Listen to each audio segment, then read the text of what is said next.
Welcome class. आज हम carbohydrate की बायोकेमिस्ट्री डिस्कस करेंगे। ये फर्स्ट यूनिट है बायोकेमिस्ट्री का, diploma in pharmacy second year, biochemistry and clinical pathology का फर्स्ट यूनिट, जिसमें हम कार्बोहाइड्रेट की बायोकेमिस्ट्री, कार्बोहाइड्रेट के आइडेंटिफिकेशन टेस्ट, कार्बोहाइड्रेट के यूजेस, थेराप्यूटिक यूजेस और मेडिकल फील्ड में, हॉस्पिटल्स में इस तरह से कार्बोहाइड्रेट को यूज किया जाता है। कार्बोहाइड्रेट का मेटाबॉलिज्म बॉडी में कैसे होता है, के मेटाबॉलिक पाथवेज, कार्बोहाइड्रेट की मेटाबॉलिक डिजीजेस, इसका हमारी बॉडी में डाइजेशन कैसे होता है, एब्जॉर्प्शन कैसे होता है, किन सोर्सेज से हमें कार्बोहाइड्रेट मिलता है, किस तरह से हम कार्बोहाइड्रेट को आइडेंटिफाई कर सकते हैं, chemical identification test for carbohydrates. तो ये हमारे आज के लेक्चर का एक सिनॉप्सिस है।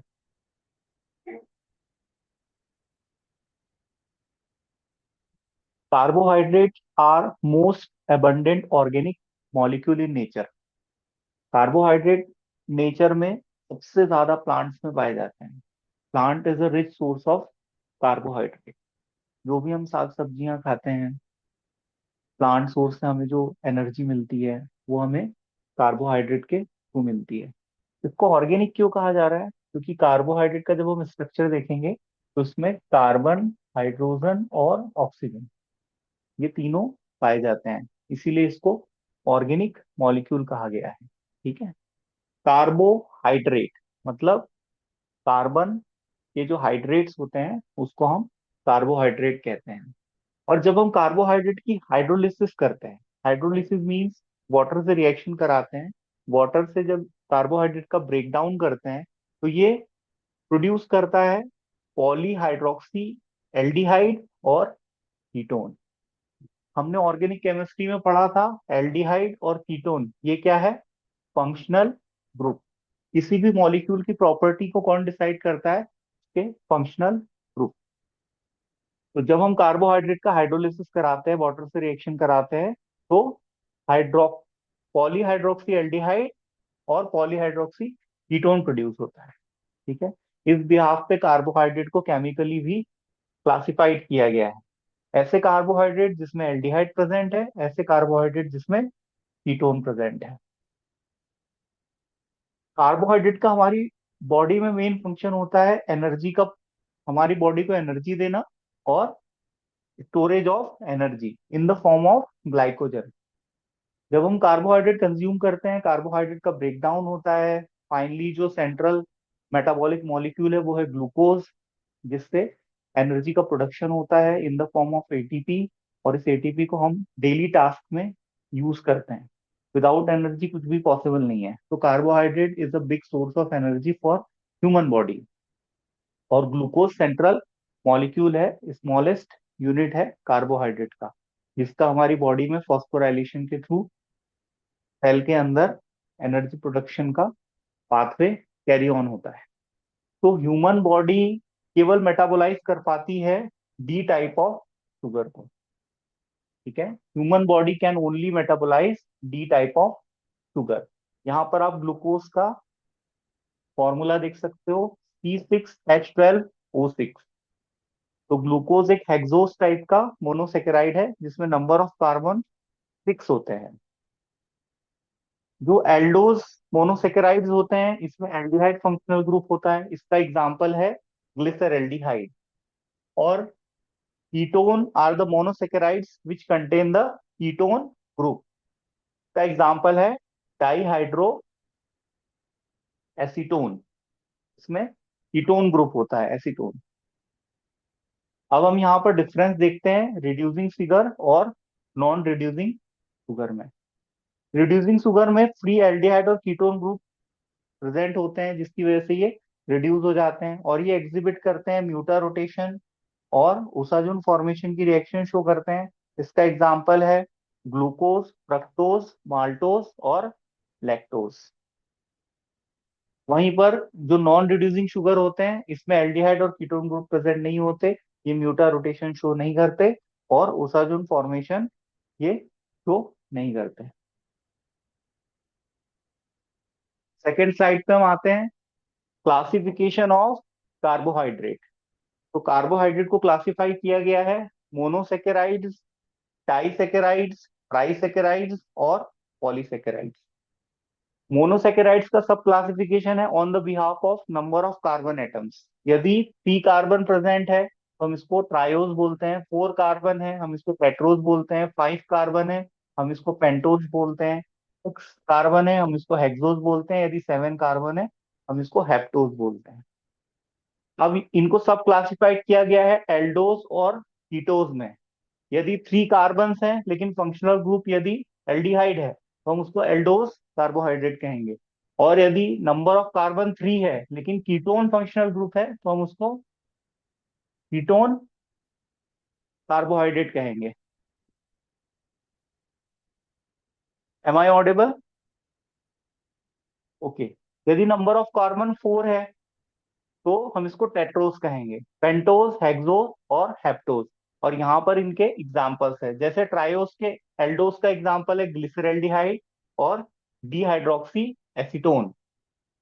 पेट्रोस का एग्जाम्पल है एरिथ्रोज और एरिथ्रिलोज। आप इसको कैसे समझ सकते हो?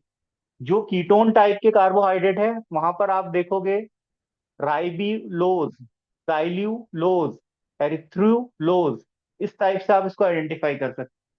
पेंटोज में यहाँ पर देखो राइबोज है और यहाँ पर क्या है, राइबिलोज। यहाँ पर जाइलोज है, यहाँ पर क्या है, जाइलिलोज। यहाँ पर क्या है, ग्लूकोज, यहाँ पर है फ्रक्टोज।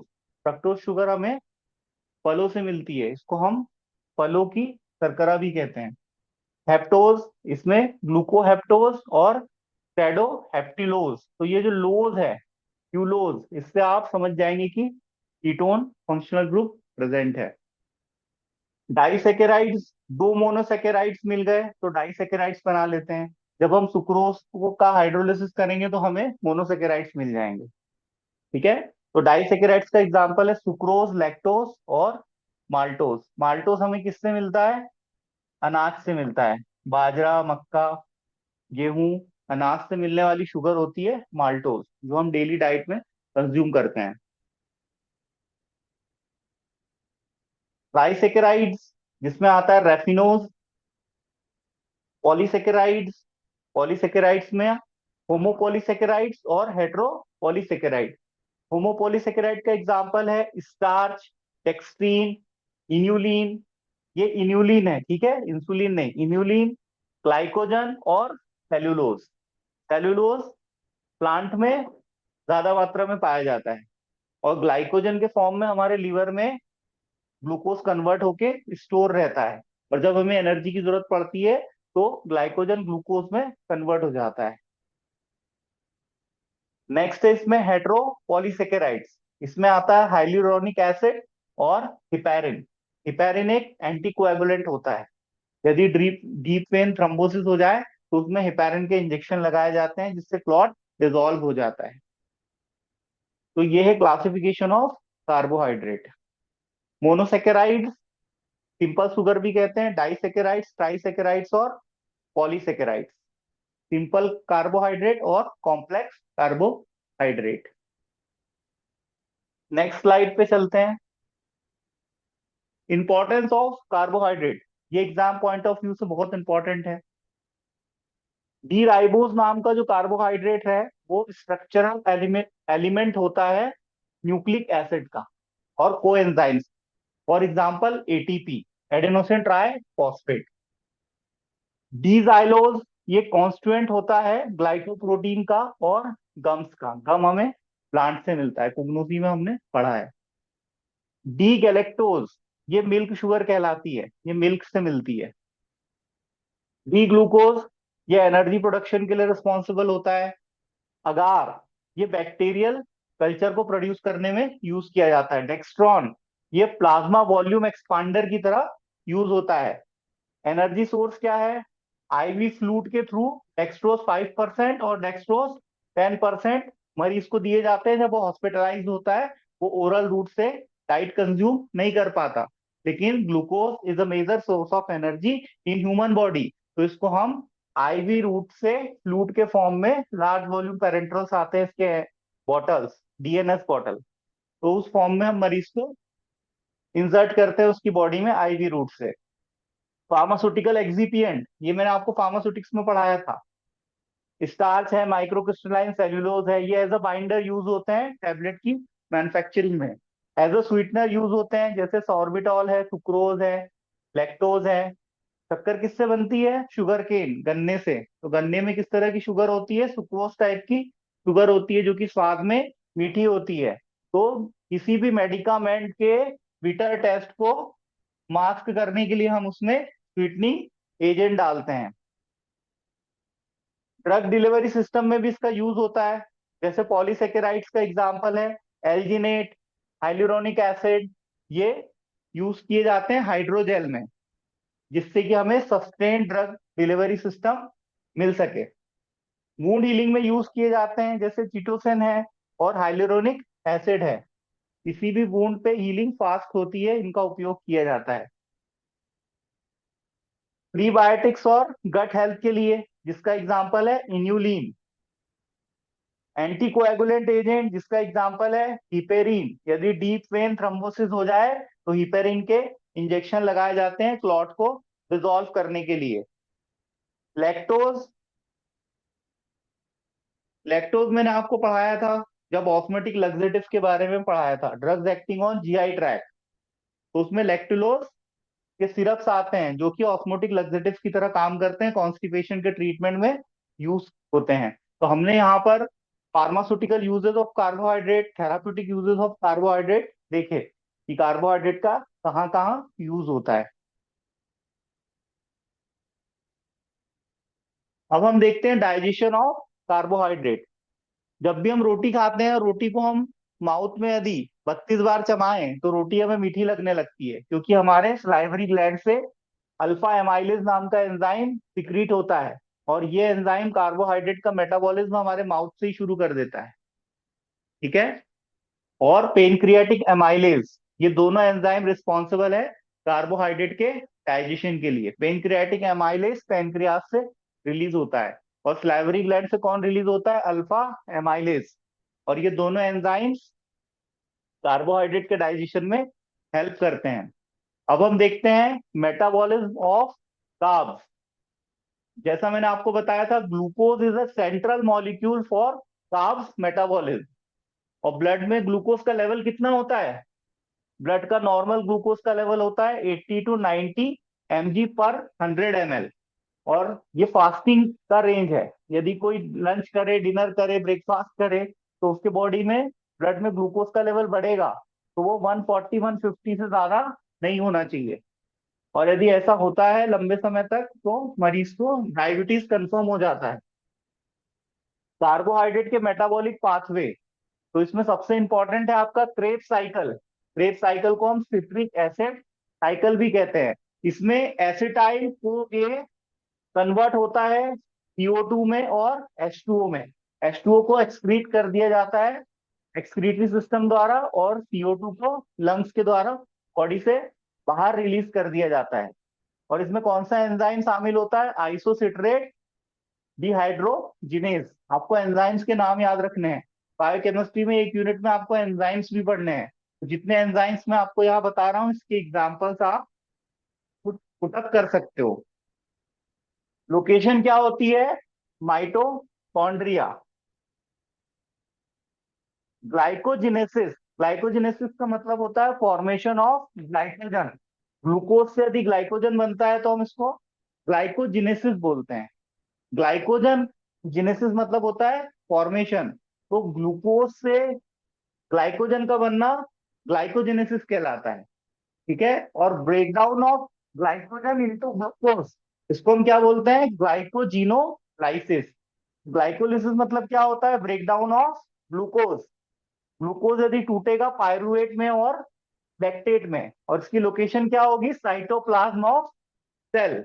और इसका एंजाइम कौन सा होगा? फॉस्फोफ्रक्टोकाइनेज। तो इस एंजाइम की प्रेजेंस में ग्लूकोज का यदि ऑक्सीडेशन होता है और पायरुवेट और लैक्टेट बनता है साइटोप्लाज्मा में, तो इसको हम क्या बोलते हैं? ग्लाइकोलाइसिस। हार्मोनल रेगुलेशन की यदि हम बात करें, इंसुलिन ब्लड में ग्लूकोज के लेवल को कम करता है, और कैटामीन्स, ग्लूकागॉन, कॉर्टिकॉइड्स, थायराइड हार्मोन, ये ब्लड में ग्लूकोज के लेवल को बढ़ाते हैं। ग्लूकोज के एस्टिमेशन के लिए हम नेल्सन, पॉलिन और टॉलिडी मेथड यूज करते हैं, जिससे हम ग्लूकोज का एस्टिमेशन करते हैं। तो हम बात करते हैं कार्बोहाइड्रेट के केमिकल टेस्ट की। पहला जो टेस्ट है, बेनेडिक्ट टेस्ट, ये नॉन रिड्यूसिंग शुगर के लिए यूज होता है, और इसकी केमिकल रिएक्शन से हमें रेडिश ब्राउन कलर की पीपीटी मिलती है, जिससे कार्बोहाइड्रेट का कंफर्मेशन होता है। इसके मेथड में हम क्या करेंगे, सैंपल लेंगे, सैंपल में कॉपर सल्फेट डालेंगे, सोडियम कार्बोनेट डालेंगे, सोडियम सिट्रेट डालेंगे, और 2 मिनट तक उसको बॉइल करेंगे। और यदि हमें रेडिश ब्राउन पीपीटी मिलती है तो कार्बोहाइड्रेट नॉन रिड्यूसिंग टाइप का कंफर्म हो जाएगा। सेलिनोव टेस्ट, ये डिस्टिंग्विश करता है एल्डोज और कीटोज शुगर के बीच में, और इसमें जो केमिकल यूज होते हैं उसका नाम है रेसिसनॉल, और इसमें रेड कलर का अपीयरेंस आता है। ओसाजोन फॉर्मेशन टेस्ट, ये हमारे ग्लूकोज, फ्रक्टोज और मैनोज टाइप की शुगर के कंफर्मेशन के लिए होता है, और इसमें ग्रीनिश येलो कलर के निडल शेप के क्रिस्टल बनते हैं, जिनको हम ओसाजोन कहते हैं। Osazone exam point of view से इंपॉर्टेंट है, ये एग्जाम में आता है, write a short note on osazone test. तो ओसाजोन टेस्ट किसके लिए यूज होता है, it is confirmational test for glucose, fructose और मैनोज। हमें यदि कोई सैंपल दिया गया है लेबोरेटरी में, तो हम इन टेस्ट की हेल्प से कार्बोहाइड्रेट को आइडेंटिफाई कर सकते हैं कि किस तरह का कार्बोहाइड्रेट है, रिड्यूसिंग है, नॉन रिड्यूसिंग है, एल्डोस टाइप का है, कीटोस टाइप का है, मोनोसेकेराइड है, डाइसेकेराइड्स हैं। तो ये टेस्ट हम यूज करते हैं। बारकोड टेस्ट, ये हमें डिस्टिंग्विश करने में मदद करता है मोनोसेकेराइड्स और डाइसेकेराइड्स के बीच में। आयोडीन टेस्ट, ये स्टार्च के कंफर्मेशन के लिए यूज होता है। यदि हमारे सैंपल में स्टार्च प्रेजेंट है तो ब्लू और ब्लैक कलर हमें देखने को मिलता है इस टेस्ट में। टॉमस टेस्ट है, फेलिंग टेस्ट है, मॉलिस टेस्ट है। फॉलिंग टेस्ट में हमें रेड ब्रिक कलर की पीपीटी मिलती है। मॉलिस टेस्ट में हमें, हम कौन सा केमिकल यूज करते हैं, मॉलिस रिएजेंट, सैंपल और सल्फ्यूरिक एसिड। और ये जनरल टेस्ट है कार्बोहाइड्रेट के लिए, किसी भी प्रकार का कार्बोहाइड्रेट हो, मॉलिस टेस्ट से हम कंफर्म कर सकते हैं। हमारे टेस्ट ट्यूब में यदि पर्पल कलर का रिंग आएगा तो कंफर्म हो जाएगा हमारा कार्बोहाइड्रेट। तो ये कार्बोहाइड्रेट के केमिकल आइडेंटिफिकेशन टेस्ट हैं। कार्बोहाइड्रेट की मेटाबॉलिक डिजीजेस, इसमें आता है डायबिटीज, मेलाइटस। ये दो टाइप का होता है, टाइप 1 और टाइप 2। टाइप 1 को हम ऑटो इम्यून डिसऑर्डर भी कहते हैं। ऑटो इम्यून डिसऑर्डर में हमारी जो इम्यून सेल्स होती है, पेनक्रियास के बीटा सेल्स, जो कि इंसुलिन रिलीज करता है, उसको डैमेज कर देती है, जिस वजह से बॉडी में इंसुलिन की डेफिशिएंसी हो जाती है। Next, type 2 diabetes, hustle bustle life style और ओबेसिटी की वजह से होता है। इसमें बॉडी में इंसुलिन के अगेंस्ट में रेजिस्टेंस आ जाता है। इंसुलिन बनता तो पर्याप्त है, लेकिन सेल के रिसेप्टर में रेजिस्टेंस होने लगता है, तो टाइप 2 डायबिटीज हो जाता है। नेक्स्ट है आपका हाइपोग्लाइसेमिया।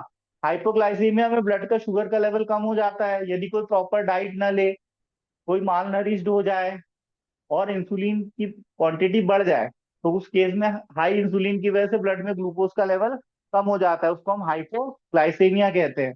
वहीं पर हाइपरग्लाइसेमिया मतलब होता है डायबिटिक कंडीशन, जिसमें ब्लड में शुगर का लेवल बढ़ जाता है, फास्टिंग के बाद 200 mg पर 100 ml से ज्यादा वैल्यू आती है। ग्लूकोमीटर से हम इसको चेक करते हैं, यूरिन टेस्ट और ब्लड टेस्ट से भी डायबिटीज का कंफर्मेशन हो जाता है। गैलेक्टोसेमिया, ये एक जेनेटिक डिसऑर्डर है, जिसमें डेयरी प्रोडक्ट्स को अवॉइड करना बहुत जरूरी है, क्योंकि इसका प्रॉपर डाइजेशन और मेटाबॉलिज्म हमारी बॉडी में नहीं हो पाता है, जिससे लीवर डैमेज होता है। लैक्टोज इंटॉलरेंस, ये गैलेक्टोसेमिया से मिलता जुलता है। लैक्टेज एंजाइम की डेफिशिएंसी की वजह से जब हम डेयरी प्रोडक्ट्स जैसे पनीर है, चीज है, दूध है, ये खीर है, ये कंज्यूम करेंगे, तो हमें ब्लोटिंग का प्रॉब्लम होगा, डायरिया होगा, एब्डोमेन में क्रैम्प्स आएंगे और पेन होगा। तो ये लैक्टोज इंटॉलरेंस का एग्जाम्पल है, सिम्टम्स है इसके। फ्रक्टोज इंटॉलरेंस मतलब कुछ लोग ऐसे होते हैं जिनको फल खाने से स्टमक उनका अपसेट हो जाता है। ये एक हेरिडेटरी और जेनेटिक कंडीशन होता है, जिसमें फल पचाने वाले एंजाइम्स की हमारी बॉडी में डेफिशिएंसी हो जाती है। तो कोई जरूरी नहीं है कि कोई व्यक्ति फल खाए तो उसको फल फायदा पहुंचाए, कोई व्यक्ति दूध पिए तो उसको दूध फायदा पहुंचाए।